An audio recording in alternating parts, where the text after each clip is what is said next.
कस्तूरी तिलकं ललाटपटले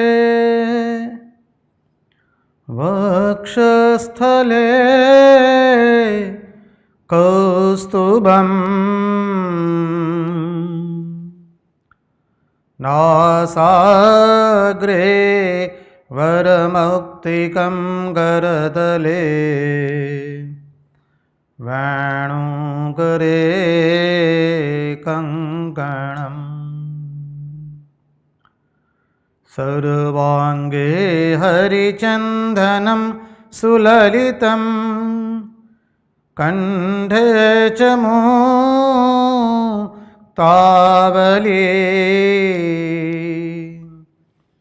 गोपस्त्रीपरिवेष्टितो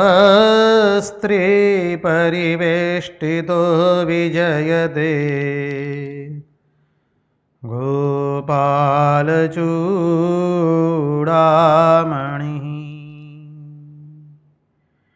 गोपालचूडामणिः।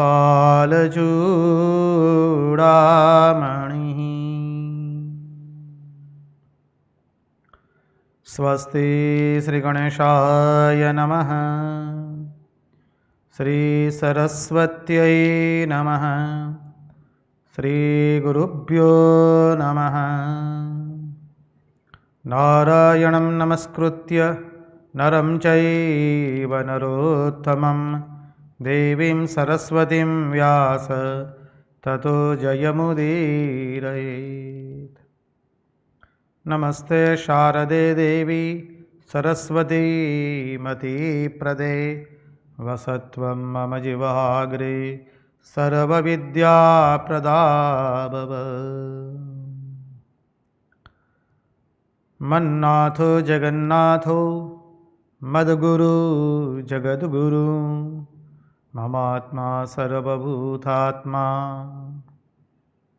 तस्मै श्रीगुरवे नमः।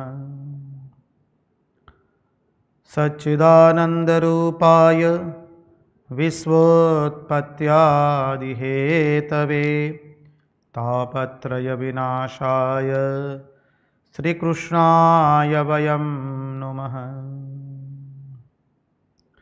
ॐ नमः परमहंसास्वादित चरणकमलचिन्मकरन्दाय भक्तजनमानसनिवासाय श्रीरामचन्द्राय विश्वसर्गविसर्गादि नवलक्षणलक्षितं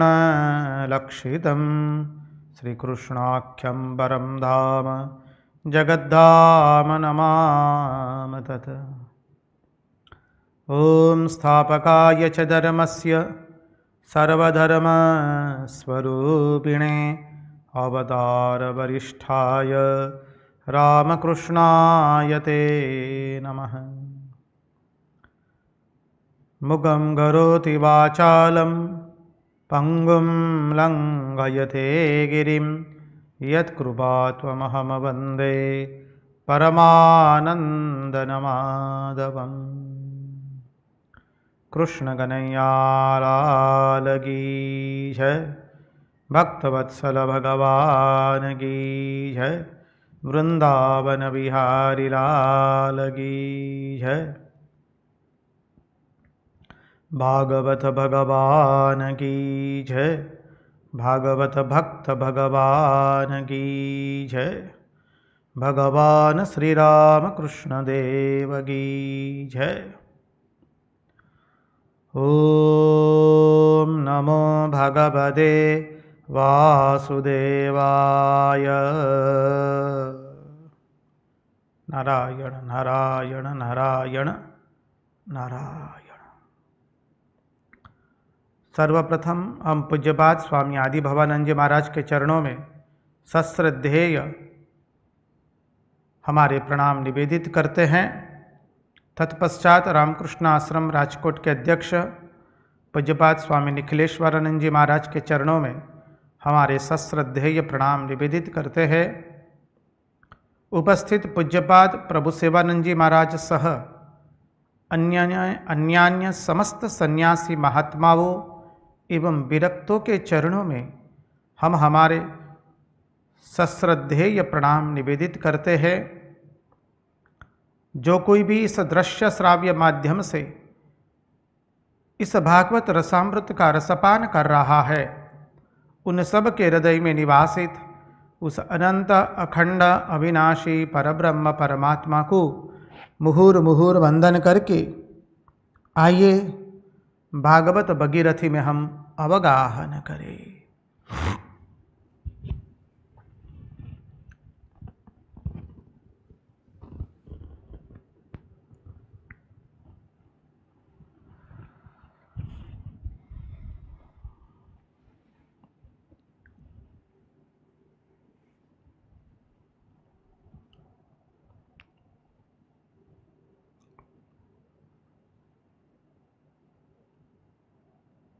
यं प्रव्रजन्तमनुपेतमपेतकृत्यं द्वैपायनो विरहकातर आजुहाव पुत्रेति तन्मयतया तरवोऽभिनेदु तं सर्वभूतहृदयं मुनिमानितोऽस्मि। नारायण नारायण नारायण नारायण नारायण।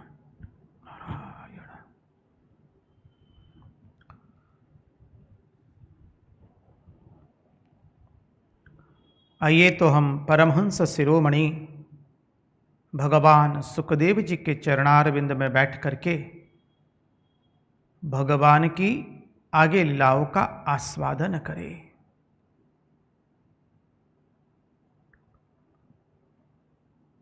भगवान के आगे की लीला है बलराम जी का अर्थात दाऊ जी का व्रजगमन। सुखदेव जी महाराज परीक्षित राजा से कहते हैं, एक बार बलराम जी के मन में आया कि मैं थोड़ा व्रज में चल करके अपने संगी साथियों से मिल करके आऊं। देखिए, पद्म पुराण एवं विष्णु पुराण के अंतर्गत यह आता है कि भगवान भी द्वारिका से एक बार व्रज धाम गए हैं। एक बार अर्थात एक से अधिक बार भी हो सकता है। और विष्णु पुराण एवं पद्म पुराण में तो उसके लिए एक एक अध्याय दिया गया है और कई महात्मा लोग ये प्रसंग लेते भी है। हम मूल भागवत से ही देखने का प्रयास कर रहे हैं, इसलिए उस प्रसंग को नहीं ले रहे हैं। मूल भागवत के अंदर में तो बलराम जी का ही व्रज गमन आता है।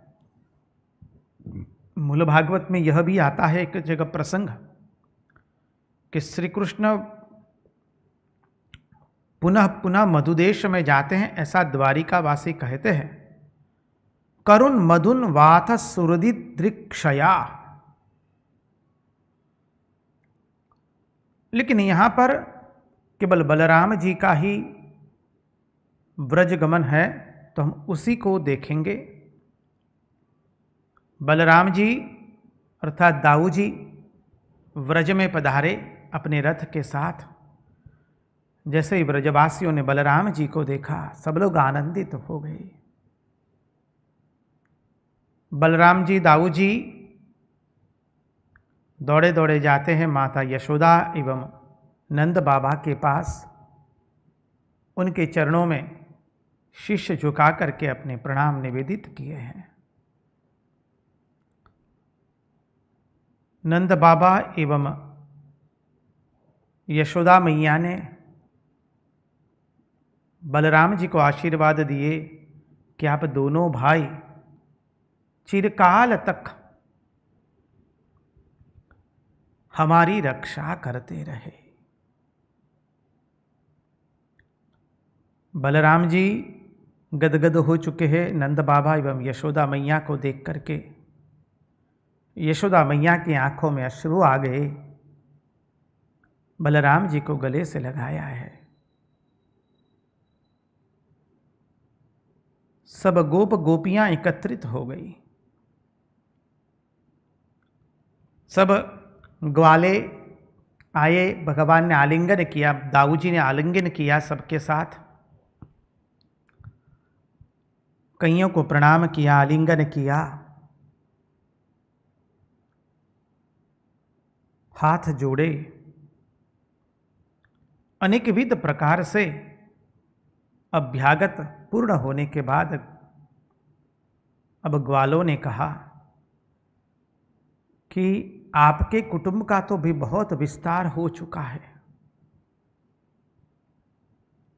अच्छा हुआ आपने हमारे शत्रु कंस का वध कर दिया है, और कंस का वध करके आप लोग बहुत बड़ी किले वाली नगरी में रहते हैं, द्वारिका के अंदर में।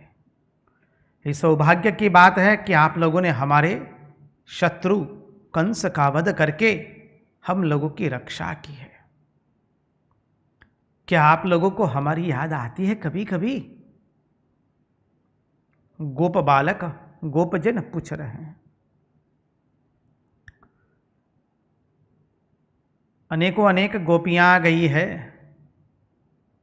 दाऊ जी को देख करके हर्ष के मारे पूछती है, हमारे श्री कृष्ण कैसे हैं? हमारे प्रियति प्रियतम, हमारे प्राण प्रिय, हमारा माधव, हमारा मुकुंद, हमारा कन्हैया, हमारा कानूड़ा, हमारा नीलमणि कैसा है?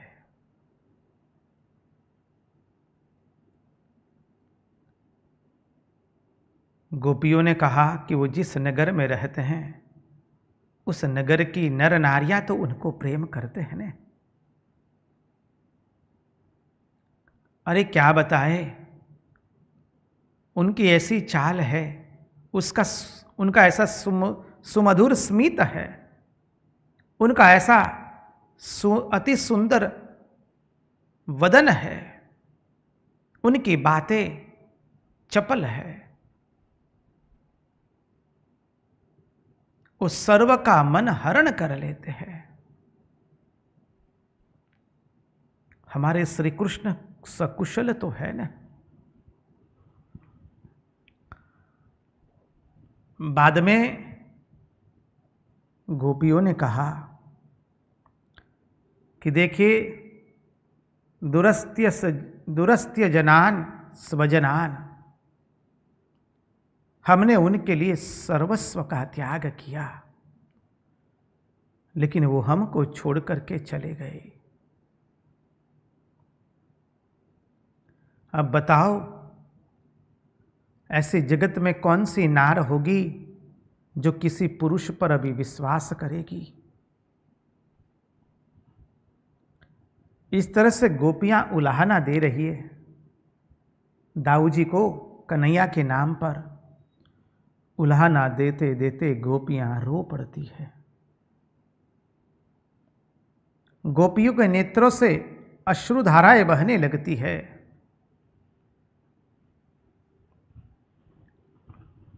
दाऊ जी सबको सांत्वना देते हैं।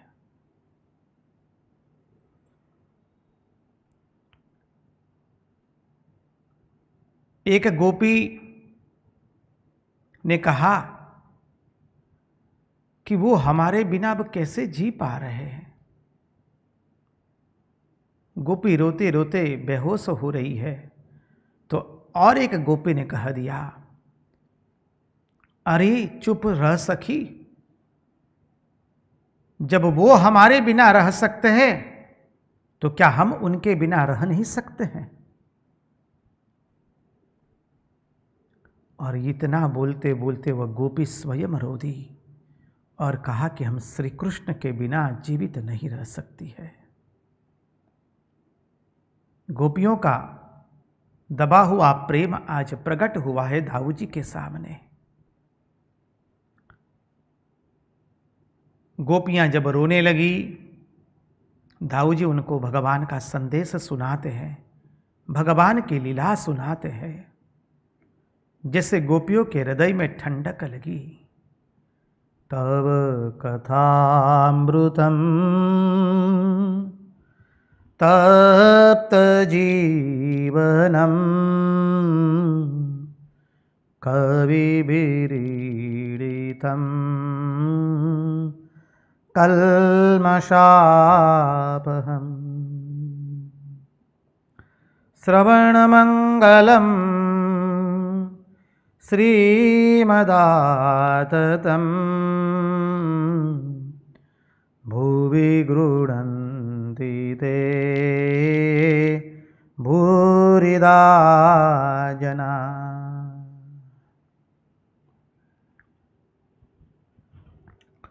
दाऊ जी ने सबको भगवान का संदेश सुनाया, भगवान की कथा सुनाई, भगवान के क्षेम कुशल के समाचार सुनाए। तत्पश्चात सब लोग आनंदित हो गए और दाऊ जी वहां महीनों तक रहे।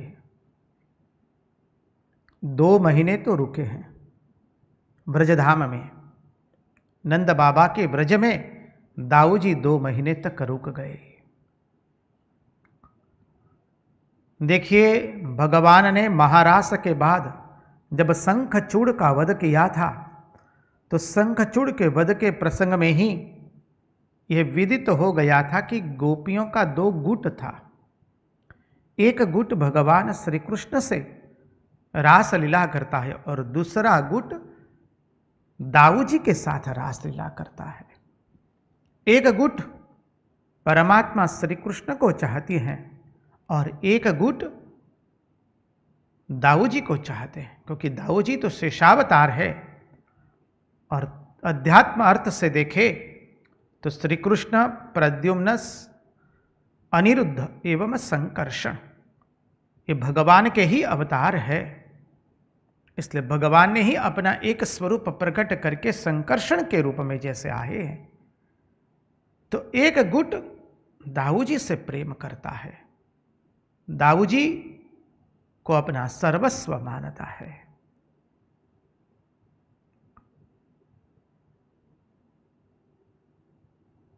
शंखचूड़ के प्रसंग में हमने देखा था, महारास के बाद की ये लीला है। शंखचूड़ नाम का दैत्य जो गोपियां भगवान के प्रेम में बेहोश हो चुकी थी उनका हरण करके लिए जा रहा था। कहीं गोपियों को उसने गुफा के अंदर में बंद कर दिया था और जब गोपियों का हरण कर रहे थे तब गोपियों ने पुकारा, हा कृष्ण, हा कृष्ण। भगवान दौड़ते हैं। याद कीजिए उस प्रसंग को। भगवान ने दाऊ जी को कतिपय गोपियों के पास रखा और अन्य लोगों को लेकर के भगवान अकेले शंखचूड़ का पीछा करते और शंखचूड़ का उद्धार कर देते हैं।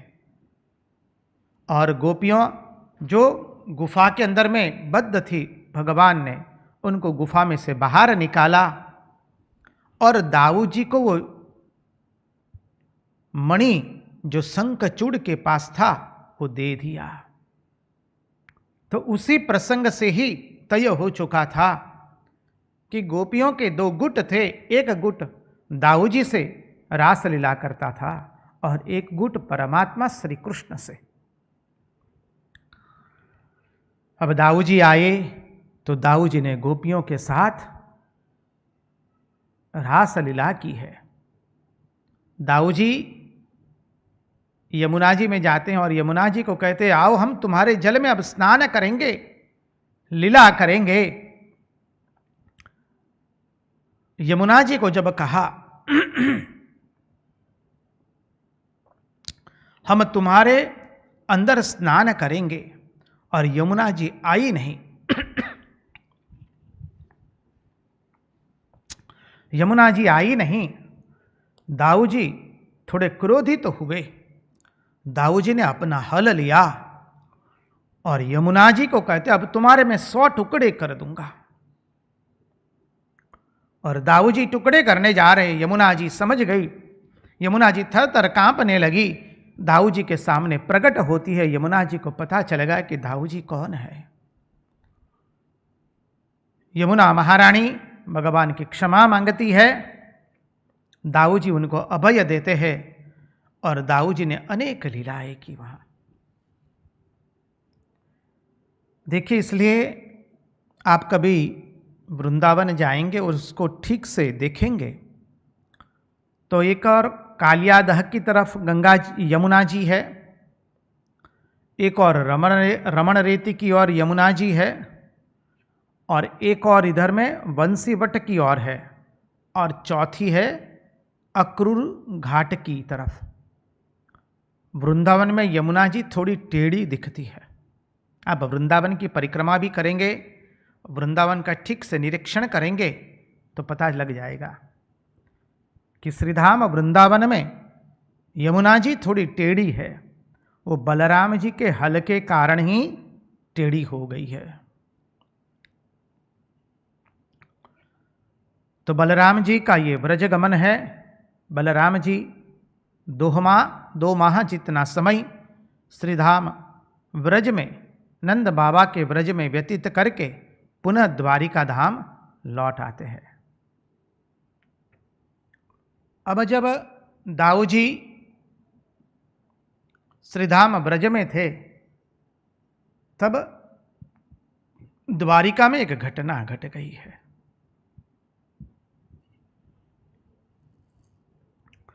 घटना क्या है? कुरुश देश के राजा पौंड्रक, भगवान ने उनके साथ काशी नरेश का भी उद्धार किया है। भगवान सुखदेव जी परीक्षित राजा को कहते हैं कि दाऊ जी जब नंद बाबा के व्रज में थे, तब पौंड्रक ने अपने दूत को भेजा द्वारिका और श्री कृष्ण से कहलवाया कि देखो, असली वासुदेव तो हम ही हैं, तुम तो नकली हो, इसलिए तुम नकली कृष्ण हो, तुम नकली वासुदेव हो। असल में बात यह थी कि पौंड्रक राजा अपने चपरासियों, अपने चाटुकारों, अपने जी हजूरों से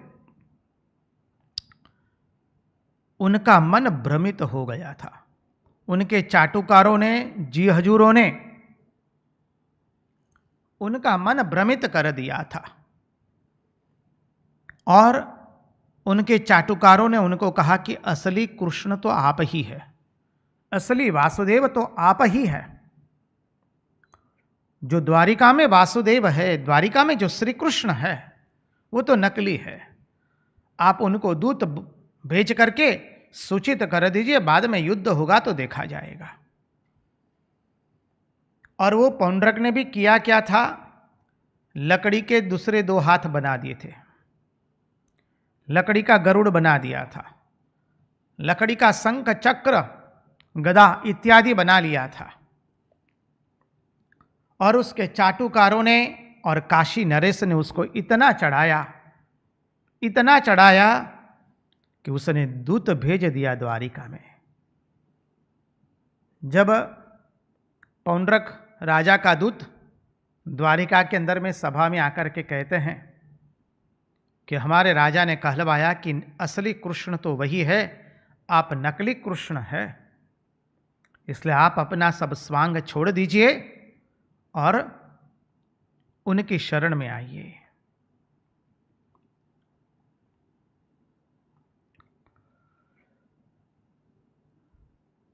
भगवान ने जब ये खबर सुनी, भगवान के साथ भगवान द्वारिका के सभी सभासद, सभी मंत्री जोर जोर से हंसने लगे। लगता है अब पौंड्रक राजा के दुर्दिन शुरू हुए हैं। देखिए, यही अवस्था होती है, इसका तत्वार्थ से चिंतन करें। जब मनुष्य को उसके अपने निकट के लोग, उसके चाटुकार, उसके जी हजूरी लोग चढ़ा देते हैं, अरे आपके जैसा विद्वान कोई है ही नहीं, आपके जैसा कोई भक्त नहीं है, अरे आप कितनी सेवा करते हैं, बाकी के लोग तो कोई आश्रम में सेवा ही नहीं करते, आप ही एकमात्र सेवा करते हैं, आप ही विद्वान हैं, आप ही भक्त हैं, आप ही अच्छे साधु हैं, आप ही महात्मा हैं। अधिकांश किस्सों में देखा गया है कि ये चाटुकार लोग अर्थात शिष्य के रूप में चाटुकार लोग आते हैं और ये चाटुकार लोग साधक का पतन कर देते हैं और कहते हैं कि आपके जैसा कोई भक्त नहीं है, आपके जैसा कोई विद्वान नहीं है, आपके जैसा कोई महात्मा नहीं है, बाकी के तो सब लोग जो है वो ढोंगी है। आप ही एकमात्र विद्वान हैं, आप ही एकमात्र अच्छे व्यक्ति है। और जब साधक इन लोगों का सुन करके दूसरों के प्रमाण पत्र से स्वयं प्रमाणित होने लगे, जब साधक, उस दिन से साधक का सर्वनाश शुरू होता है। हमारी श्रद्धा भक्ति को प्रमाणित करने के लिए, हमारी श्रद्धा भक्ति को जानने के लिए हमको दूसरे के प्रमाण पत्र की कोई आवश्यकता नहीं है। जब हम हमारे स्वयं का मूल्यांकन अन्यों के शब्दों से करने लगे, अन्य के प्रमाण पत्र से करने लगे, तब समझना कि भगवान हमारा ये ढोंग जो है, चाहे वो साधु बनने का ढोंग हो, अच्छे साधु बनने का ढोंग हो, या अच्छे भक्त बनने का, अच्छे सेवक बनने का, विद्वान बनने का, भजनिक बनने का, कितने कितने अहंकार है। अरे चढ़ा दिया लोगों ने, अरे आप तो इतने अच्छे हैं, आप में कोई अहंकार ही नहीं है, बस उसी का हम चढ़ गया है, बाकी सब अहंकारी है, केवल मैं ही निरंकारी हूं क्योंकि मुझ में कोई अहंकार नहीं है। जब हम दूसरों के प्रमाण से प्रमाणित हो जाते हैं तो फिर हमारे आध्यात्मिक जीवन की गिनती शुरू हो जाती, पड़ती शुरू होती है, साधक का पतन होता है। इसलिए हमारे पूज्यपाद वीरेश्वरानंद जी महाराज कहते थे, रामकृष्ण मठ मिशन के 10वें परमाध्यक्ष थे, वीरेश्वरानंद जी महाराज कहते थे, it is better to have ego that I am a good worker, but it is worse to have a ego that I am a good साधु।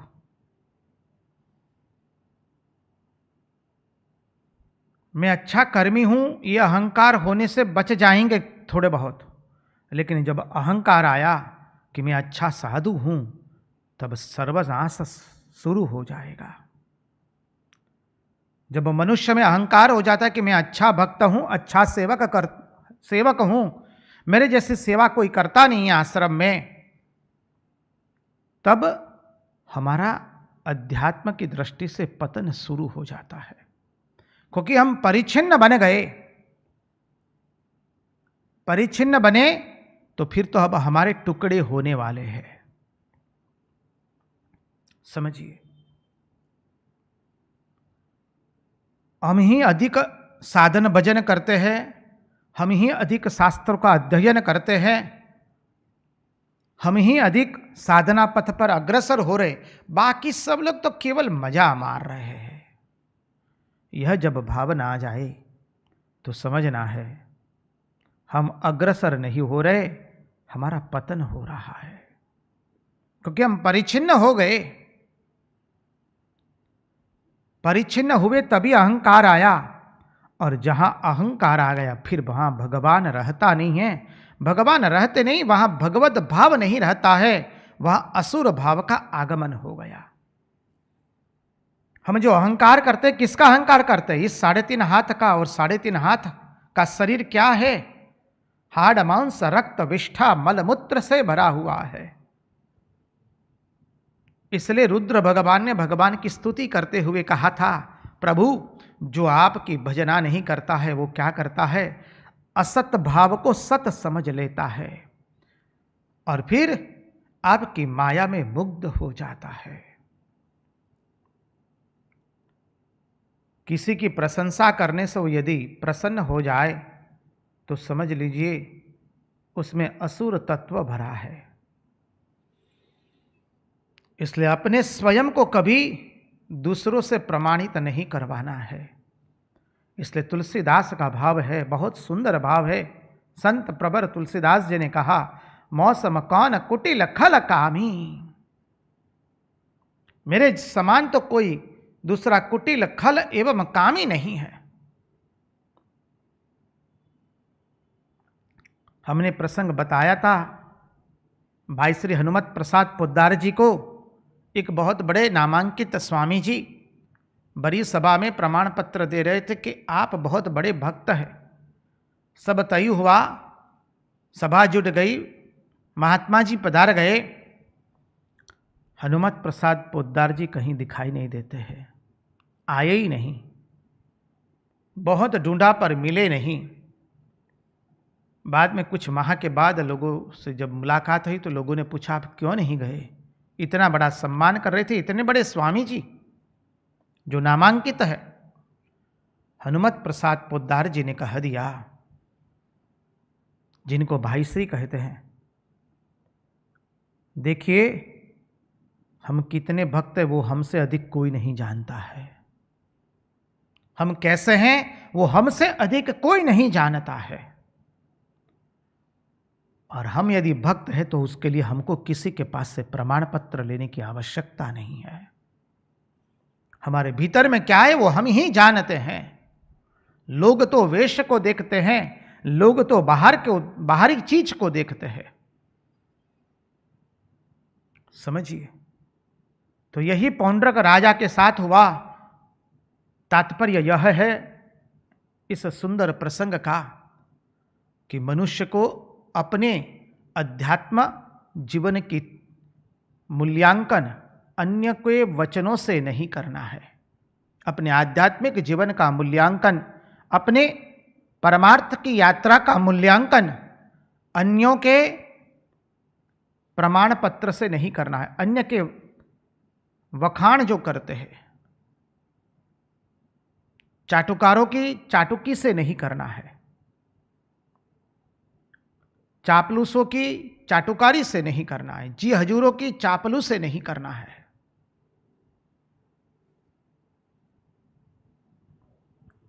इसलिए संत प्रवर तुलसीदास जी कहते हैं, तुलसी राम राम करे उसमें कुछ नहीं है, जब राम तुलसी तुलसी करे तब हमारी भक्ति पक्की है।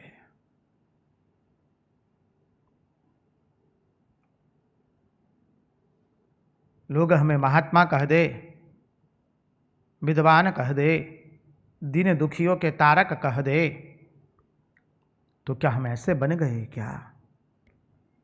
अरे संसार में आबद्ध लोग ऐसे होते हैं, उनको उनके शब्दों की कीमत नहीं होती है। इसलिए वो बड़े बड़े शब्द चढ़ा चढ़ा करके बोलते हैं, उनको उनके शब्द की ही कीमत नहीं होती है। इसलिए श्री रामकृष्ण देव को जब सब लोग अवतार कहने लगे, तब ठाकुर ने क्या कहा? जब गिरीश घोष ठाकुर को अवतार कह के प्रकाशित करने लगे, ठाकुर श्री रामकृष्ण देव ने कह दिया, अरे थिएटर में मैनेजरी करता है और यहाँ को कहता है अवतार। वो लोग अवतार मानी क्या समझे? समझिए, नरेंद्रनाथ दत्त सबको पूछने जाते हैं, महाशय आपने ईश्वर को देखा है? कोई उत्तर नहीं दे पाता है। देवेंद्रनाथ ठाकुर के पास जाते हैं, प्रश्न पूछा और उन्होंने उत्तर दिया कि बेटा तेरी आंखें बहुत सुंदर है, कमल के जैसी, योगी की जैसी है। नरेंद्रनाथ दत्त ने कह दिया, मैं मेरी आंखों के बारे में सुनने नहीं आया हूँ, मेरा प्रश्न है आपने ईश्वर को देखा है? समझिए, दृष्टि कहाँ है? हमारे अहंकार को कोई थोड़ा हिला देता है, हमारे अहंकार को थोड़ा कोई मुरमुर कर देता है, थोड़ा उसको पोषण कर देता है तो हम खुश हो जाते हैं। तो यहां पर काशी नरेश ने भी पौंड्रक राजा के साथ यही किया, अन्य लोगों ने भी यही किया। अब भगवान कहते हैं, देख तुम्हारे राजा को कह दे, तुमको और उनको जिसने चढ़ाया दोनों का ही मैं नाश करूंगा। अब भगवान पहुंचते हैं पौंड्रक राजा के पास। पौंड्रक के पास और उनको एवं काशी नरेश का भगवान ने उद्धार कर दिया। उनका सिर काट दिया भगवान ने अपने सुदर्शन चक्र से। अब देखिए, काशी नरेश उसका भी भगवान ने वध कर दिया। कुरुश देश पौंड्रक का भी भगवान ने वध कर दिया। भगवान कहते, जब तुम ढोंगी बनोगे तब मेरा सुदर्शन चक्र तुम्हारे ऊपर चलेगा।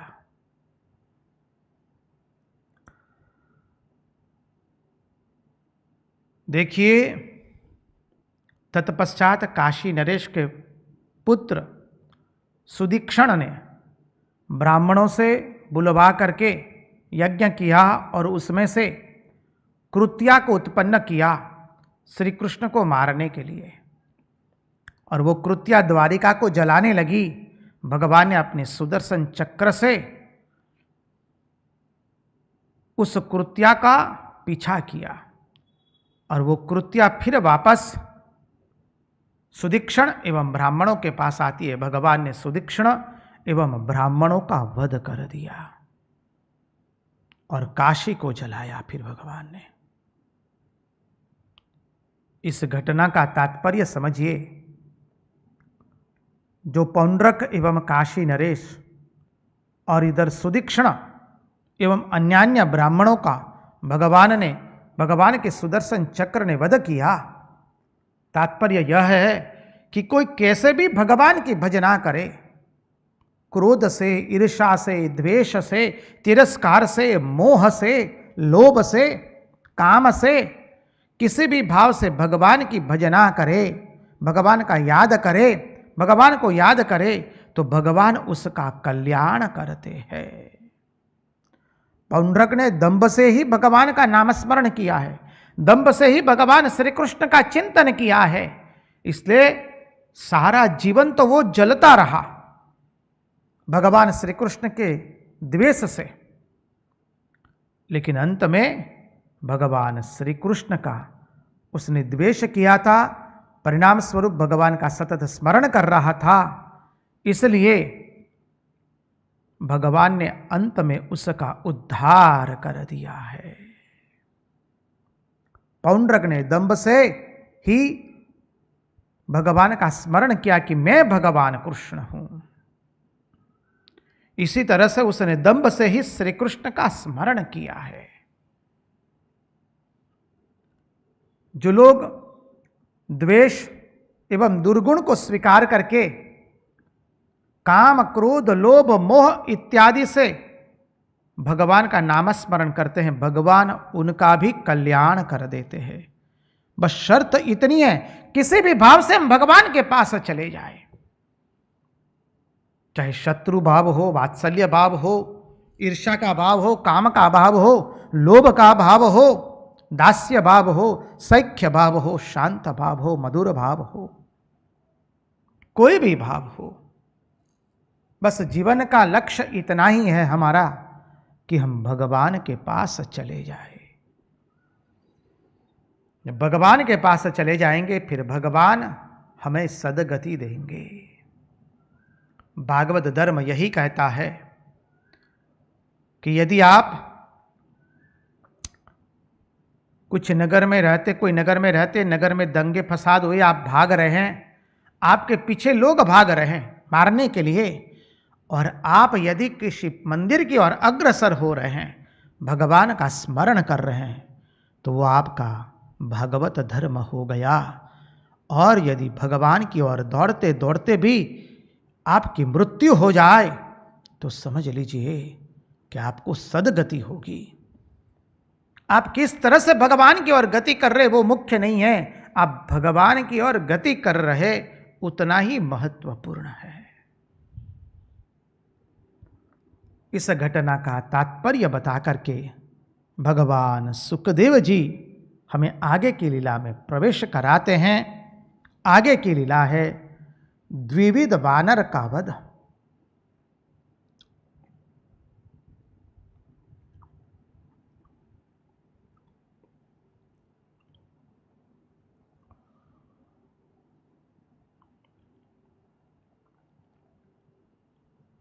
देखिए, द्विविध वानर, उसका तत्वार्थ समझिए। द्विविध वानर नरकासुर का बड़ा भारी मित्र था, और वह गांव के गांव जला देता था, लोगों को पानी में डुबा देता था, ऋषि मुनियों के आश्रम को नष्ट भ्रष्ट कर देता था। अब द्विविध का अर्थ समझिए। द्विविध अर्थात जिसका ज्ञान दो तरह का है। कभी देवताओं के साथ भी जो बैठता है, कभी दैत्यों के साथ भी जो बैठता है। न इस किनारे है उसका ज्ञान, न उस किनारे उसका ज्ञान है। कोई एक सिद्धांत में जो प्रतिष्ठित नहीं है, जिसमें अनिश्चय है। द्विविध का अर्थ समझिए, जिसमें अनिश्चय हो, संशय हो, वो है द्विविध। एवं जो चंचल हो, बंदर वो होता है, वह चंचल होता है। हमारा मन भी संशयग्रस्त है, कभी इधर बैठता है, कभी उधर बैठता है, कभी सत्संग में बैठता है, कभी विषय वासना को सुनने के लिए बैठ जाता है, कभी सत्प्रसंग में बैठता है, कभी राजनीति की चर्चा में बैठता है, कभी भगवत प्रसंग में बैठता है, तो कभी प्रपंच के प्रसंग में बैठता है। हमारी बुद्धि संशयात्मिका बुद्धि है, उसको भगवान के नाम पर पूर्ण विश्वास नहीं है। ऐसा हमारी बुद्धि है, ऐसी हमारी बुद्धि है, ऐसा हमारा मन है। अब मन बुद्धि एक ही बात होती है। अंतःकरण चतुष्टय को आप कहीं पर भी संगति लगा करके मन को बुद्धि, बुद्धि को मन के रूप में कहें तो कोई असुविधा नहीं है। तो हमारा मन भी सब समय संशयग्रस्त रहता है, कभी इधर रहता है, कभी उधर रहता है, कभी सत प्रवृत्ति करता है तो कभी असत प्रवृत्ति करता है। और वो संशयग्रस्त होने के कारण वो स्वयं भी जलता है और जिसके संपर्क में आता है उसको भी जलाता है।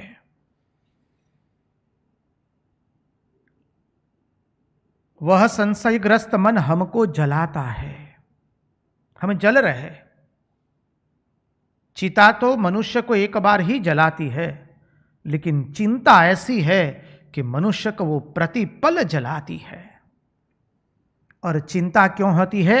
भगवान के नाम पर विश्वास नहीं होने से, प्रपंच के अंदर में बुद्धि लगने से हमें चिंता होती है। चिता और चिंता खाली अनुस्वार का ही फर्क है।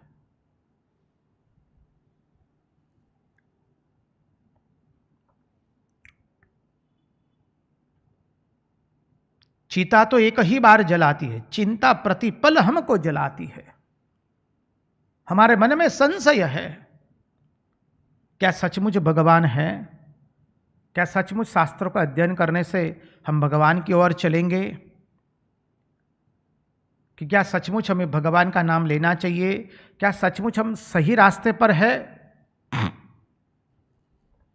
जगत के लोग हमको कहते हैं कि तुम ये सब भगवान भगवान ज़्यादा मत करो, तुम्हारी बुद्धि भ्रष्ट हो जाएगी। हमें डर लगता है, इसलिए कहीं कहीं लोग पार्ट टाइम स्पिरिचुअलिटी में आते हैं। बोले कभी कभी आश्रम में जाने का, कभी कभी लोगों से, साधुओं से सत्संग करने का, just for name sake, you know, whatever we listen. Why God has given us 2 years? One is for to put the things in, and another is to throw the things outside. वहां जाते हैं क्यों हैं? आश्रम में जाकर के सत्संग भी क्यों सुनते हैं? उन लोगों को अच्छा लगे इसलिए। उनका सुनने के बाद उसका ग्रहण करके उसका जीवन में उतारने के लिए हमको भगवान ने दो कान नहीं दिए। एक कान से सुनो और दूसरे कान से निकाल दो। तेरा तुझको अर्पण क्या लागे मेरा। प्रभु हम आप ही का आपको अर्पण कर रहे हैं।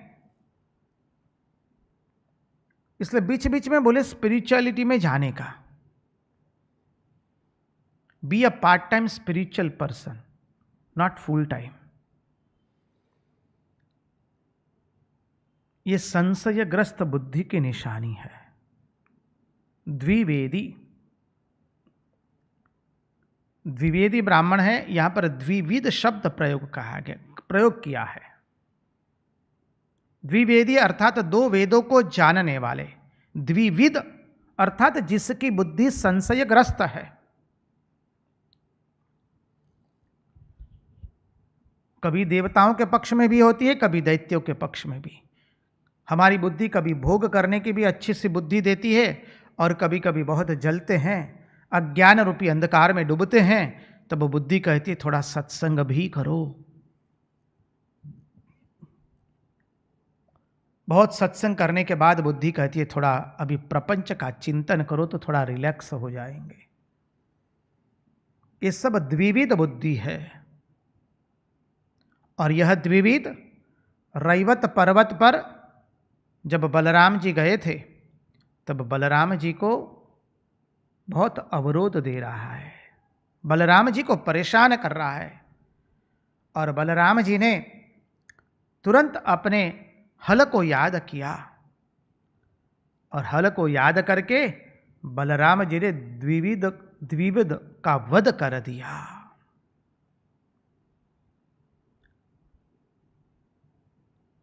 देखिए, बलराम जी का जो हल है वो क्या है। बलराम जी शंकरषण जी का अवतार है, मानी बलराम जी शंकरषण जी है। शेष ही शंकरषण बने और शंकरषण ही शिव बने हैं और शंकरषण ही बलभद्र जी बने हैं। शेष ही शंकरषण बने, शंकरषण ही दाऊ जी बने हैं, बलभद्र जी बने हैं। अब समझिए अर्थ। शंकरषण जो है, शिवजी शंकरषण जी की आराधना करते हैं, इसलिए जो बलराम जी का हल है वो क्या है, हर रवयो रलयो अभेद। रकार का ल हो जाता है, रलयो अभेद। र से ह हुआ है, रलयो अभेद। हर तो हर से हल। महात्माओं ने भाषा के शब्दों से इसके अद्भुत तात्पर्य को समझाया है। हम उसे समझने का प्रयास करें।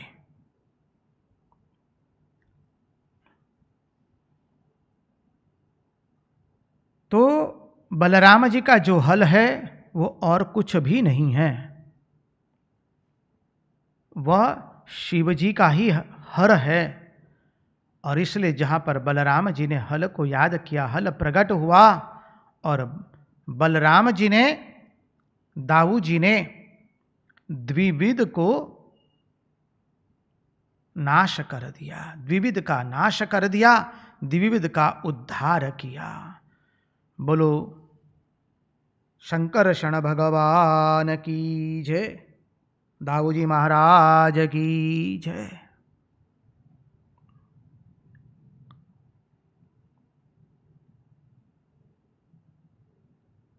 तो दाऊ जी जब श्रीधाम ब्रज में थे नंद बाबा के वहाँ, तब भगवान ने पौंड्रक राजा का एवं काशी नरेश का उद्धार किया। तत्पश्चात उनके सुदर्शन चक्र ने सुदीक्षण राजा अर्थात जो काशी नरेश का पुत्र था उसका, और जो ब्राह्मणों ने कृत्या उत्पन्न की थी उन सबका भगवान ने नाश किया। इधर दाऊ जी ने द्विविध का नाश किया। अब आगे का प्रसंग आता है।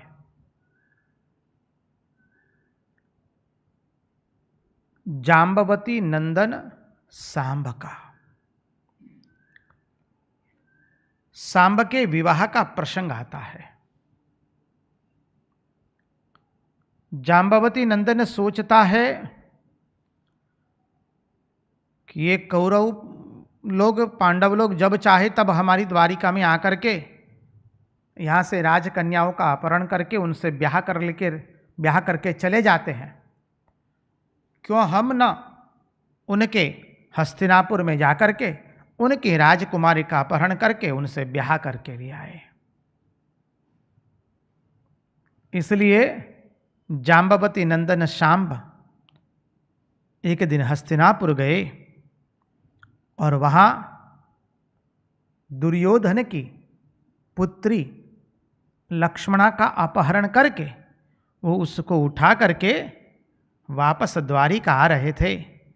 कौरवों को पता चला, कौरवों ने नगर को घेर लिया और जाम्बवती नंदन सांब को पकड़ लिया, बद्ध कर दिया, उसको कैद कर दिया हस्तिनापुर के अंदर में। अब द्वारिका में किसको मालूम ही नहीं है सांब कहाँ है। नारद जी द्वारिका पधारे, क्योंकि नारद जी का तो यही काम है, पुनः पुनः द्वारिका में आना है भगवान के दर्शन करने के लिए। भगवान के दर्शन के बिना नारद जी रह नहीं पाते हैं। इसलिए नारद जी को ये समाचार भी देना है सांब का।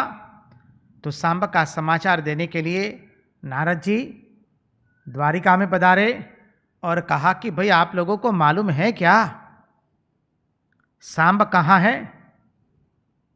तो मंत्रियों ने, सभासदों ने कहा बहुत दिनों से दिखाई दे नहीं रहा है सांब। तब नारद जी ने कहा अरे सांब का, अभी सांब जो है कौरवों को वहां हस्तिनापुर में कैद हो चुका है। और नारद जी ने पूरी घटना सुनाई कि सांब जब लक्ष्मणा का अपहरण करके उसको अपनी भार्या के रूप में वर्ण करके भाग रहा था, तब कौरवों ने उसको हस्तिनापुर के अंदर में कैद कर लिया है। बस जहां यादवों ने यह सुना, उनकी सेना तो विशाल थी, यादवों ने तय किया अब चढ़ाई करें हम हस्तिनापुर पर और कौरवों को यहां से इस पृथ्वी पर से मिटा दें। लेकिन दाऊ जी बीच में पड़ते हैं, बलभद्र जी। बलभद्र जी ने कहा कि रुकिए तनिक, मैं स्वयं जाता हूं और उनको समझाने का प्रयास करता हूं, और वो मैं जाम्बवती नंदन सांब को पुनः लेकर के आऊंगा लक्ष्मणा के साथ। अब दाऊ जी चले गए हस्तिनापुर। हस्तिनापुर के बाहर वो रुकते हैं और कौरवों को संदेश भिजवा दिया दुर्योधन को कि आपने अन्यायपूर्वक हमारे पुत्र सांब को कैद कर लिया है, सांब को छोड़ दीजिए और उसके साथ लक्ष्मणा, उसको भी छोड़ दीजिए और दोनों को हमें सुप्रत कर दीजिए, हम द्वारिका ले जाएंगे।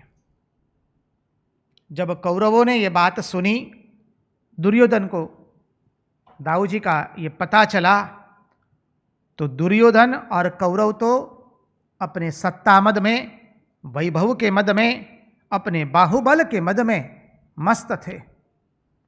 इसलिए उन्होंने न बोलने के शब्द सुना दिए दाऊ जी को। दाऊ जी को न बोलने के शब्द बोल दिए गए। दाऊ जी को ऐसा था कि दुर्योधन को मैंने गदा युद्ध सिखाया है, इसलिए दुर्योधन मेरी बात मान लेगा। लेकिन दाऊ जी को मालूम नहीं था कि दुर्योधन तो अपने सत्ता के नशे में चूर है, वैभव के नशे में चूर है। वो अपने स्वार्थ के सिवा और किसी की परवाह नहीं करता है। और दाऊ जी चाहते नहीं थे कि कौरव एवं यादवों के बीच में युद्ध हो। दाऊ जी वो चाहते नहीं थे, इसलिए दाऊ जी स्वयं हस्तिनापुर आए हैं और बाहर हस्तिनापुर से बाहर रह करके उन्होंने यह संदेश भिजवाया है। जब यह संदेश दाऊ जी ने भिजवाया तो प्रतिपक्ष के रूप में कौरवों का जब यह संदेश आया, दाऊ जी क्रुद्ध हो गए। और दाऊ जी क्रुद्ध होते ही क्या होता है, हल को याद किया, हल और मुसल प्रकट हुए। अब दाऊ जी कहते अब पूरी हस्तिनापुर को मैं गंगा जी में के अंदर में डुबो दूंगा। दाऊ जी ने कहा मुशल को कि अभी मुशल तुम रुक जाओ, केवल हल से ही काम हो जाएगा। और दाऊ जी ने हल को हस्तिनापुर में गाड़ा और खींचने लगे और पूरी हस्तिना नगरी त्राहिमाम त्राहिमाम पुकारने लगी। सब लोग समझ गए कि अब तो नगरी पूरी डूबेगी। कौरव दौड़े दौड़े दाऊ जी के पास आते हैं, उनकी स्तुति करते हैं, उनसे क्षमा मांगते हैं। दाऊ जी ने सबको अभय दान दिया है। बाद में दुर्योधन ने अपनी पुत्री लक्ष्मणा को विधिवत बहुत आनंद प्रमोद के साथ वैभव के साथ अपनी पुत्री लक्ष्मणा का ब्याह जाम्बवती नंदन सांब से करवाया। और सब लोग आनंदित होकर के दाऊ जी जाम्बवती नंदन सांब एवं लक्ष्मणा को लेकर द्वारिका में पधारते हैं। और द्वारिका में भरी सभा में दाऊ जी ने जो घटना वहाँ बनी वो बताई। तब सब यदुवंशी दाऊ जी की बुरी बुरी प्रशंसा करने लगे। अब आगे का प्रसंग बहुत सुंदर है। प्रसंग में प्रवेश होने से पहले आइए हम एक भजन का रसास्वादन कर ले, तत्पश्चात भगवान के आगे की लीला में प्रवेश करेंगे। महाराज जी से निवेदन करेंगे एक सुंदर भजन प्रस्तुत कीजिए।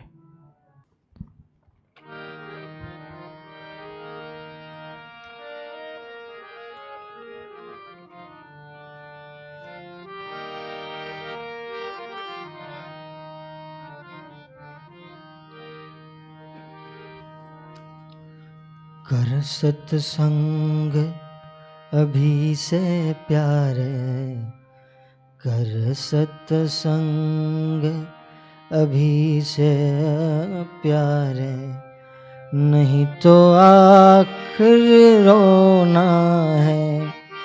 कर सत्संग अभी से प्यारे, कर सत्संग अभी से प्यारे, नहीं तो आखिर रोना है।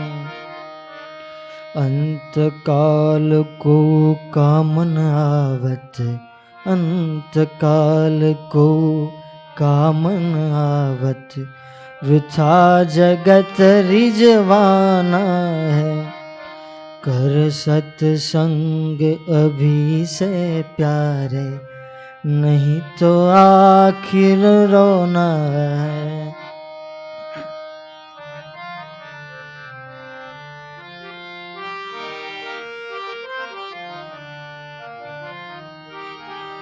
बड़े बड़े तो गए मिजासी, उनका कहाँ ठिकाना है।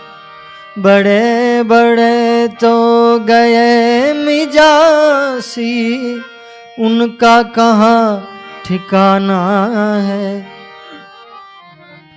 कर अब हूँ से कुछ तैयारी, कर अब हूँ से कुछ तैयारी, नहीं तो फिर पछताना है। कर सत्संग अभी से प्यारे, कर सत्संग अभी से प्यारे, नहीं तो आखिर रोना है।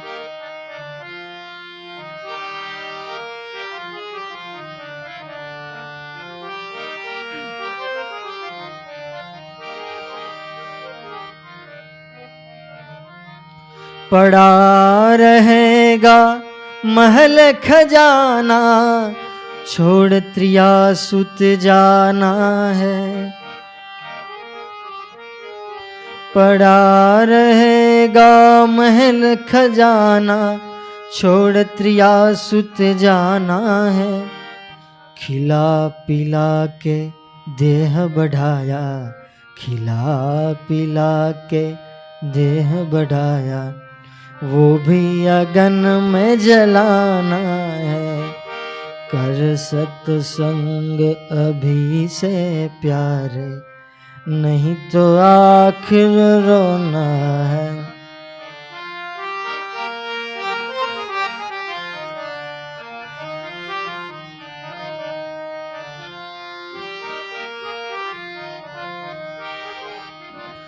विषय कांच देखत ललचाया, दौड़त पीछे पड़ना है।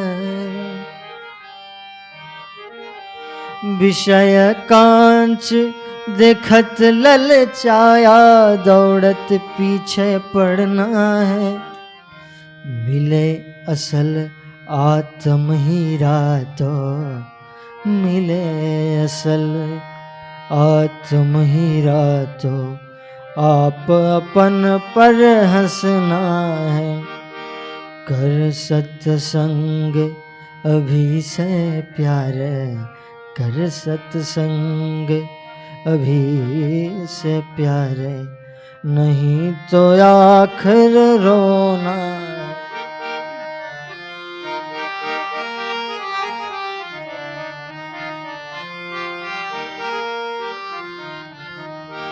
माया मृग जल मिथ्या भासे, उसे हंस छुड़वाना है।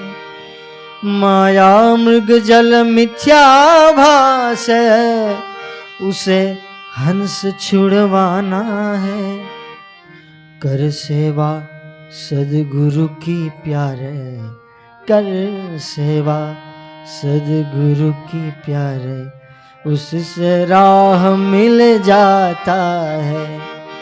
कर सत्संग अभी से प्यारे, कर सत्संग अभी से प्यारे, नहीं तो आखिर रोना है।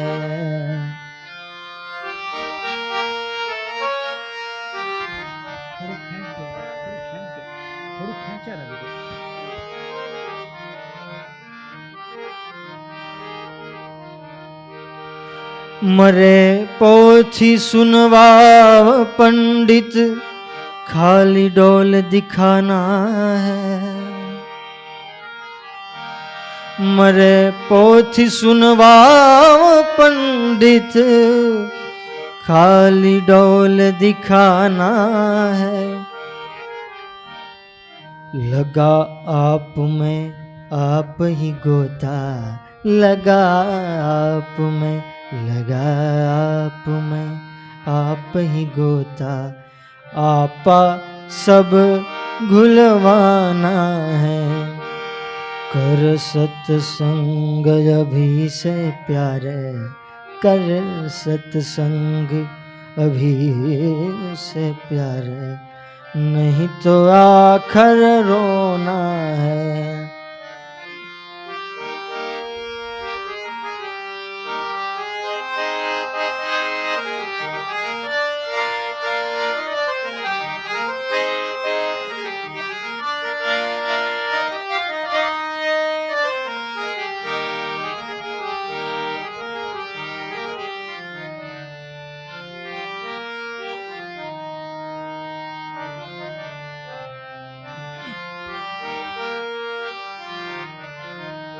अंदर बाहर एक ही आत्म, एक ही आत्म। अंदर बाहर एक ही आत्म, रंग बिरंगा वो होता है। अंदर बाहर एक ही आत्म, रंग बिरंगा होता है। तू जग में जग तुझ में साधो, तू जग में, तू जग में जग तुझ में साधो, देख मौज उड़ाना है। कर सत्संग अभी से प्यारे, कर सत्संग अभी से प्यारे, नहीं तो आखिर रोना है।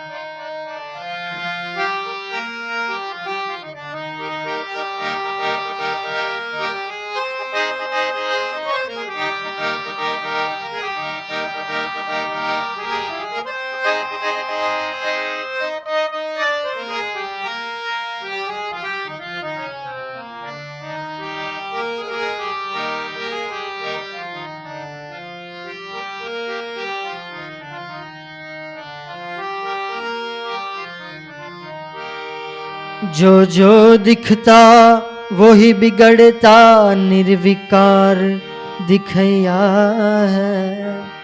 जो जो दिखता वही बिगड़ता, जो जो दिखता वही बिगड़ता, निर्विकार दिखया है। अजर अमर एक वो अविनाशी, अजर अमर, अजर अमर, अजर अमर, अजर अमर एक वो अविनाशी, रंग नैनन को नैना है। अजर अमर एक वो अविनाशी,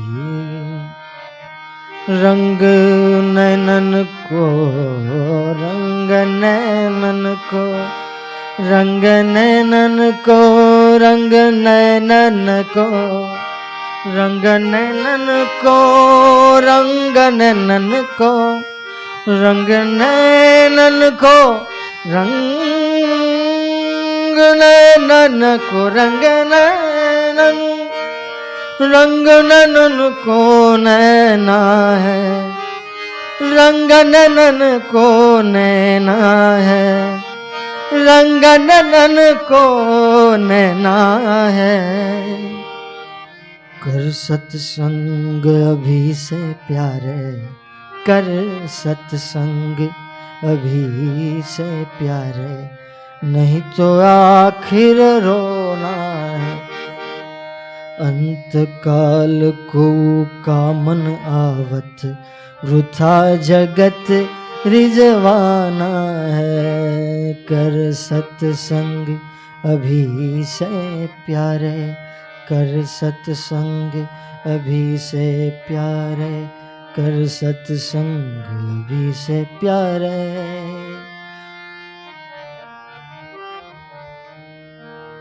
कृष्ण कन्हैया लाल की जय। कृष्ण कन्हैया लाल की जय। अब आगे का प्रसंग में हम प्रवेश हो जाए। अब थोड़े बहुत जो प्रसंग आने वाले हैं भगवान की लीलाएं, उनको थोड़ा हम थोड़ी द्रुत गति से देखेंगे, विस्तार से ही देखेंगे, तत्वार्थ के साथ ही देखेंगे,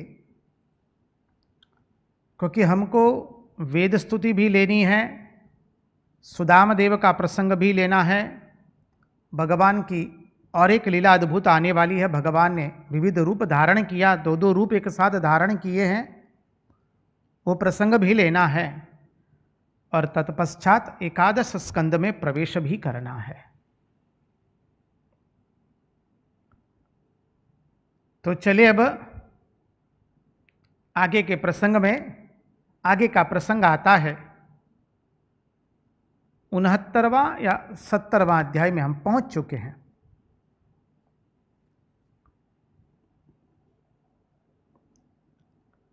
प्रसंग आता है देवर्षि नारद जी को भगवान की दिनचर्या देखने की इच्छा हुई है। नारद जी को भगवान की गृहचर्या देखने की इच्छा हुई है। तो भगवान की गृहचर्या का वर्णन आता है यहां।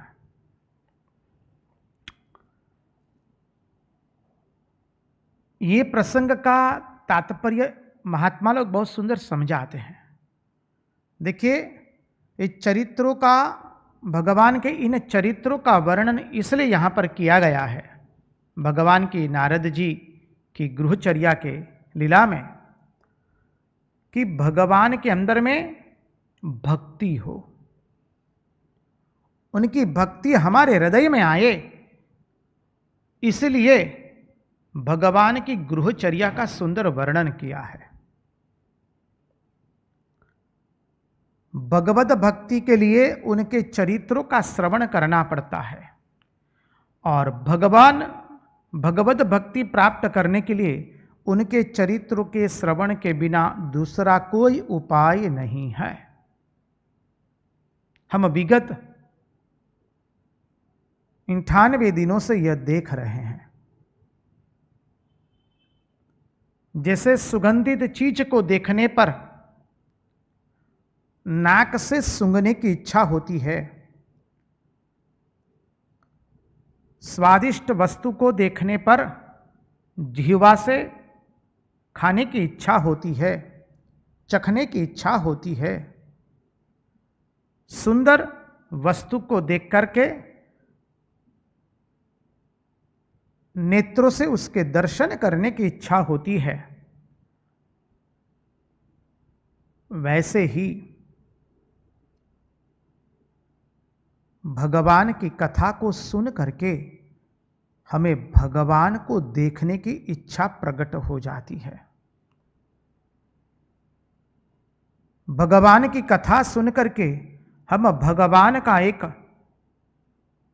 मनोभाव में हम भगवान का एक चित्रपट तैयार कर देते हैं, और जो भावना हृदय में बनी हुई है वही भावना मूर्तिमंत होकर साधक भक्त उसके सामने प्रकट होती है। यह भगवान की लीला कथा का तात्पर्य। इसलिए साधक भगवान की कथा का श्रवण करके अपने हृदय में एक भाव बना देता है, भगवान के प्रति भगवान का एक सुंदर चित्र निरूपित कर देता है अपने हृदय में, और उस भाव को वो पोषित करता है। इतना पोषित किया, उसके अतिरिक्त और किसी का स्मरण नहीं हुआ, उसके अतिरिक्त और किसी को देखने की इच्छा नहीं हुई, उसके अतिरिक्त और किसी का चिंतन नहीं हुआ। गोपियां जो कहती हैं, बावर ये अखियां जल जाए जो सांवरो छोड़ निहारे गोरो। बावरी ये अखियां जल जाए जो सांवरो छोड़ निहारे गोरो। हमारी ये अखियां जल जाए, फूट जाए, यदि श्याम सुंदर को छोड़ करके और किसी को वो निहारे तो यह भाव लाने के लिए भगवद भाव, भगवदाकार वृत्ति बनाने के लिए, कृष्णाकार वृत्ति बनाने के लिए भगवान का चरित्र कर्ण से सुनना पड़ता है। सुन करके हम हमारे हृदय में भगवान का एक चित्र बना देते हैं, पट तैयार कर देते हैं, और उस पट को ही पोषित करते रहते हैं। यही है इस कथा का तात्पर्य।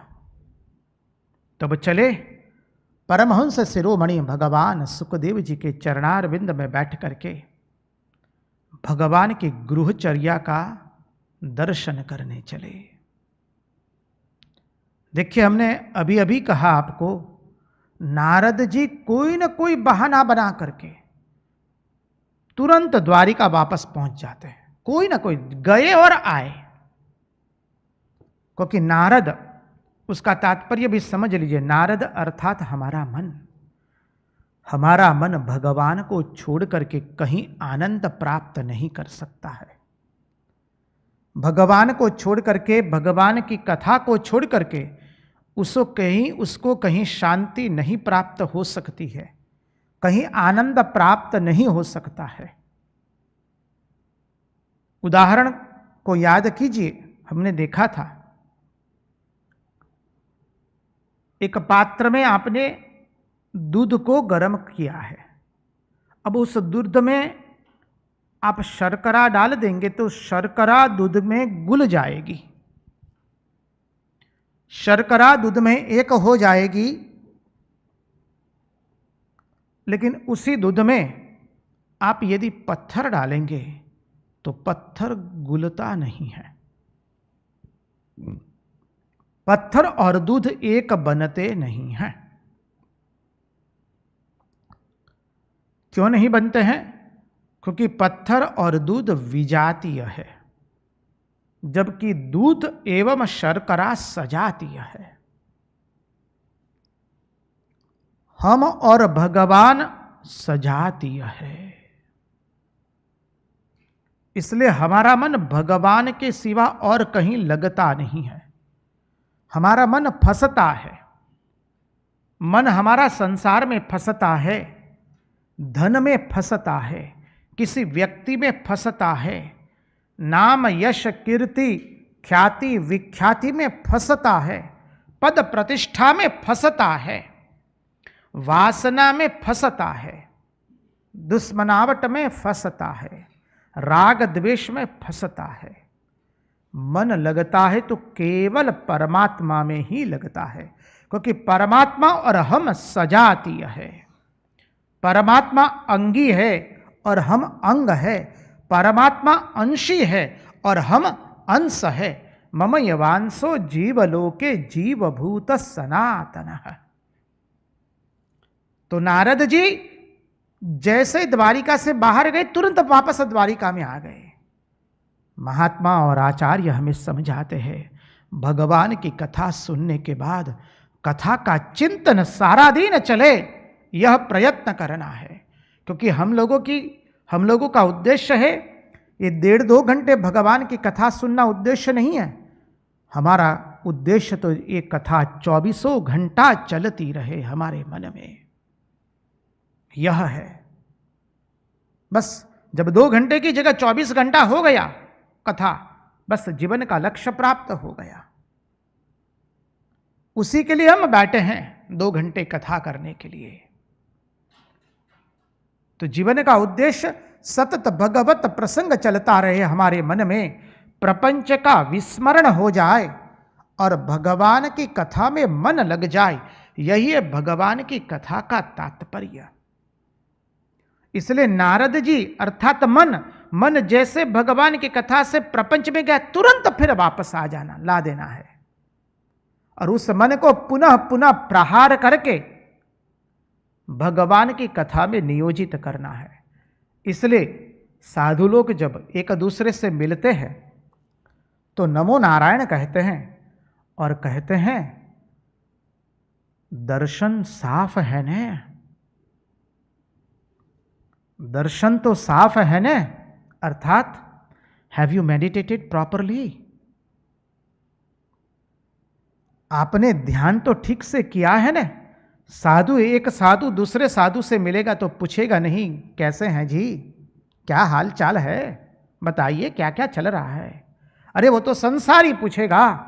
एक साधु दूसरे साधु से मिलता है तो नमो नारायण कह के वंदन करता है और कहता है, दर्शन तो साफ है ना, समझिए। और कहते हैं, हमारे रामकृष्ण मठ मिशन के अंदर में हमारे जो पुराने वरिष्ठ साधु थे, वो बार बार अन्य साधुओं को याद कराते थे एक शब्द बोल करके। शब्द बंग भाषा में है, मोने आछे तो। उसका अर्थ है, भैया याद तो है ना किस लिए हम यहां आए हैं, समझिए। मोने आछे तो याद है ना हम लोग किस लिए यहां पर आए, घर बार छोड़ करके, केवल भगवान का भजन करने के लिए, प्रपंच में मन लेने के लिए नहीं। इसलिए भक्त लोग भी जब एक दूसरे से बात करते हैं, हम जिससे प्रेम करते हैं उसी की बात करेंगे। इसलिए भक्त लोग जब बात मिलते हैं तो पहले क्या करते हैं, हाथ जोड़ करके वो लोग एक दूसरे को जय श्री कृष्ण कहते हैं, जय राम कृष्ण कहते हैं, जय श्री कृष्ण, जय राम कृष्ण। और जब बिखरते हैं तभी भी जय राम कृष्ण, जय श्री कृष्ण कहते हैं। क्यों? हम कोई भी कथा कहे पहले हम भगवान का वाणी का उच्चारण करेंगे, भगवान की जय जयकार करेंगे, भगवान को याद करेंगे। इसलिए एक दूसरे से मिलते तो पहले जय राम कृष्ण, जय श्री कृष्ण कहते हम, और जब एक दूसरे से बिछड़ते हैं तो पुनः हाथ जोड़ करके हम जय श्री कृष्ण कहते हैं। हमारी इस कथा की शुरुआत भी भगवान के नाम से हुई, कथा का अंत भी भगवान के नाम से हुआ। जब जिसका शुरुआत भगवान के नाम से हो, अंत भी भगवान के नाम से हो, तो अवश्य ही बीच में भगवान की ही कथा होने वाली है। तो हमें नारद जी के जैसा हमारा मन बनाना है, जहां भगवान की कथा से अलग हुए तुरंत पुनः हमारे मन को हमें भगवान की कथा में नियोजित कर देना है। तो नारद जी पुनः लौट आए द्वारिका के अंदर में। अब उनको भगवान के गृहचर्या देखने की इच्छा जगी है, दर्शन करने की इच्छा जगी है। नारद जी द्वारका तो अनेकों बार आए हैं, अनगिनत बार जैसे आए हैं, लेकिन इस बार की द्वारिका उनको थोड़ी अलग लगी, बहुत सुंदर लगी। वहां उनको विश्वकर्मा के स्थापत्य का परिचय मिला, विश्वकर्मा की उत्कृष्ट कला का परिचय मिला। इतनी सुंदर चौड़ी चौड़ी सड़कें थी। सड़कें रथ के लिए अलग है, रथ वालों के लिए अलग सड़क है, पैदल वालों के लिए अलग सड़क है। बीच बीच में चत्वर बनाए गए हैं, उद्यान बनाए गए हैं, नंदनवन बनाए गए हैं। सुंदर उद्यान, वन, उपवन, नंदनवन का निर्माण किया गया है। नारद जी भगवान के महल में प्रवेश करते हैं। पहले माता रुक्मणी जी के महल में प्रवेश करते हैं। माता रुक्मणी जी का महल अद्भुत था स्थापत्य की कला से। मूल भागवत में वो थोड़ा वर्णन है, पढ़ लीजिएगा। भगवान रुक्मणी जी के महल में पर्यंक पर बैठे हैं। रुक्मणी जी के महल में अनेक दास दासियां हैं, फिर भी रुक्मणी जी भगवान की सेवा अपने ही हाथ से करते हैं। रुक्मणी जी अपने हाथ से श्री कृष्ण को व्यजन डुला रही थी। भगवान पर्यंक पर बैठे हुए थे। नारद जी को देखकर भगवान तुरंत पर्यंक पर से नीचे उतर जाते हैं।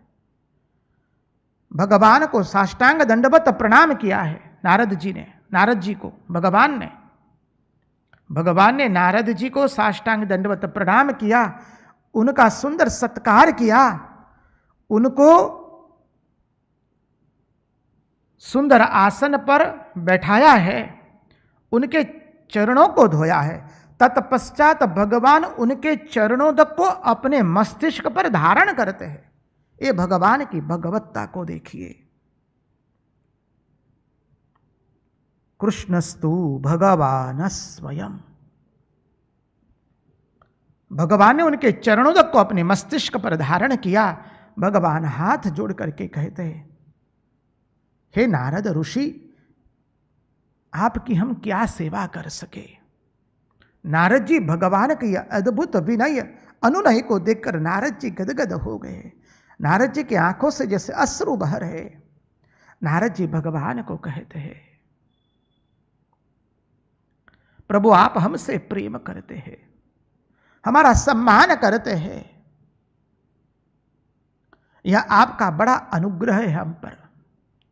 आपका यह लीला का आदर्श है, आपकी यह लीला आदर्श है।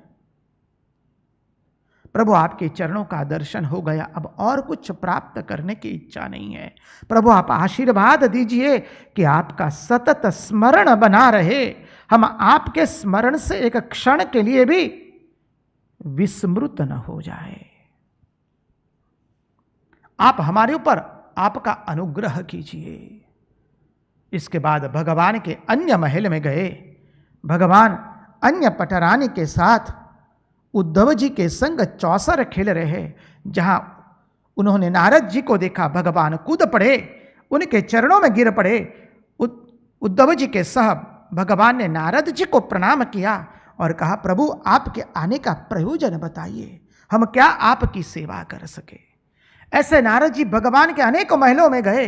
कहीं गए तो भगवान प्रातः संध्या वंदन कर रहे। भगवान क्षत्रिय है, फिर भी 3 बार संध्या वंदन करते हैं, प्रातः संध्या वंदन कर रहे हैं, कहीं गए तो भगवान अग्निहोत्र कर रहे हैं, कहीं गए तो भगवान सुबह में ब्राह्मणों की पूजा कर रहे, कहीं गए तो भगवान ब्राह्मणों का भोजन करवा रहे, कहीं गए तो भगवान सुबह में गायों को दान दे रहे हैं, कहीं और गए तो भगवान अर्थ और काम की लीला प्रकट कर रहे हैं, कहीं और गए तो भगवान धर्म को पालन कर रहे हैं, धर्म का पालन करते हुए दिखाई दिए, कहीं और गए तो भगवान किसी से मंत्रणा कर रहे हैं, कहीं और गए तो भगवान अपने युद्ध के आयुध को सजा रहे हैं और नए नए खेल कर रहे हैं, नई नई योजना बना रहे हैं युद्ध को जीतने की, कहीं और गए तो भगवान अपने मंत्रियों के साथ गुप्त मंत्रणा कर रहे हैं, कहीं और गए तो भगवान बच्चों को खिला रहे, अपने संतानों को खिला रहे, कहीं और गए तो कहीं भगवान कन्याओं का विवाह दे रहे हैं, कहीं और गए तो भगवान कन्याओं का आगमन करवा रहे हैं, कहीं और गए तो भगवान सबको आनंद प्रमोद करवा रहे हैं, कहीं और गए तो भगवान भोजन कर रहे, सबको भोजन करवा के भगवान भोजन कर रहे हैं, कहीं और गए तो भगवान कन्याओं का प्रस्थान करवा रहे हैं।